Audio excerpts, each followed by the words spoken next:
The Blue Yeti microphone is arguably one of the most popular microphones on the planet.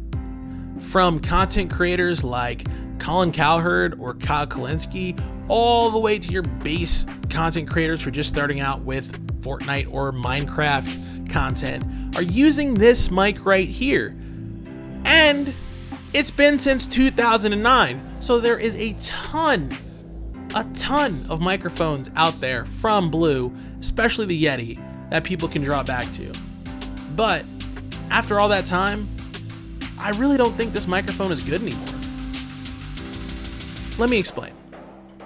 Baltic Latvian Universal Electronics is a company that was started in 1995, specifically to compete in the XLR studio microphone space. Noticing that in 2005, however, there was a massive appeal to transmit audio through the internet as high of a quality as you could.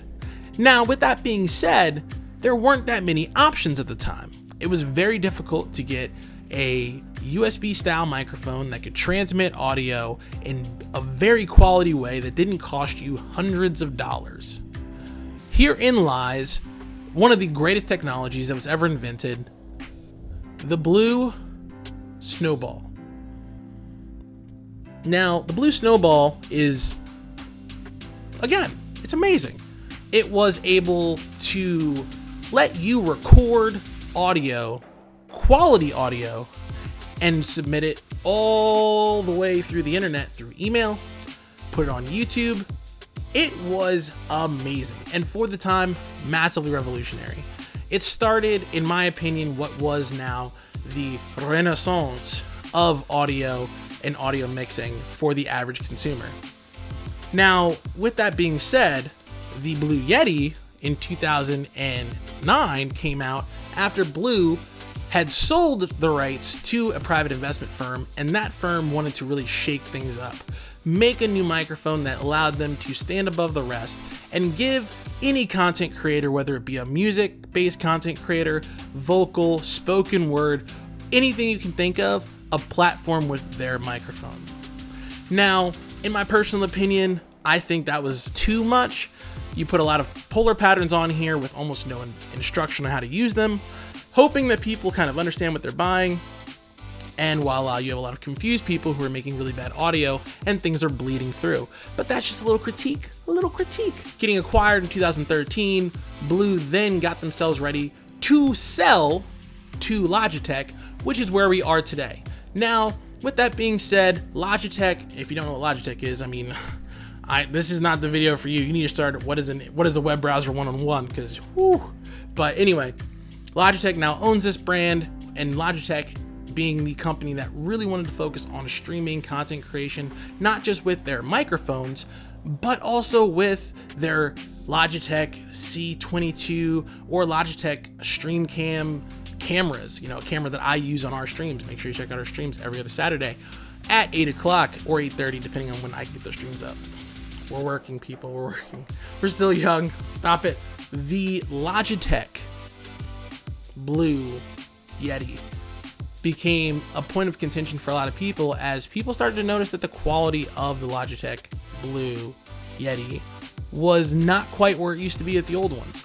Now, you can always say that, when you produce more, sometimes you do have to cut costs. And there's a really good video by Tom Buck that I'll link below, which explains a lot more of this. As well, I'm going to put a link to Podcastage, who did a Yeti versus Yeti Pro review, so you can really see that it's not that big of a deal.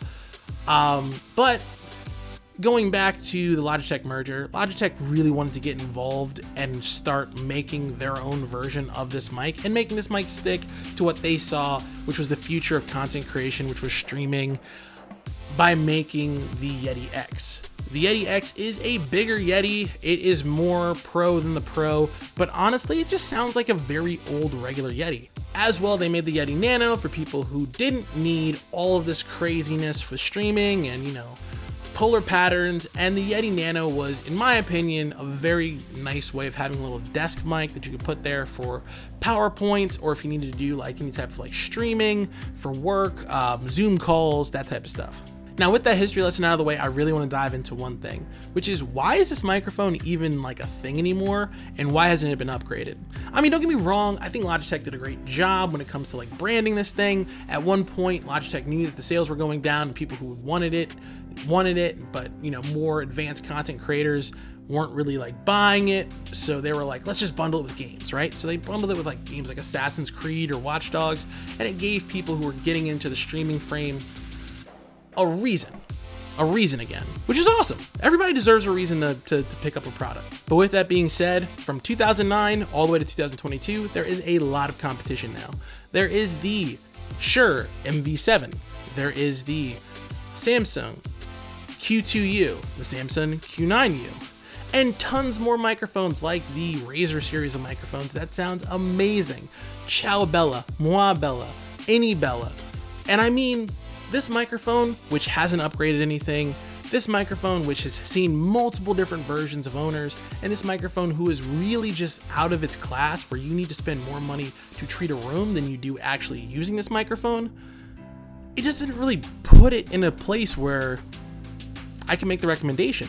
Now, don't get me wrong, there's something for everybody. And I think that there is a person out here who could buy this microphone and be like, I love it, until they realize they can upgrade or buy something new or get something that's a lot cooler. This microphone does come with a stand and it's ready kind of out of the box. But with the addition of the Sherpa app, you're really not getting much of anything other than a microphone that sounds okay if your room is treated perfectly, but God forbid if anybody talks or a fan goes off. Ooh.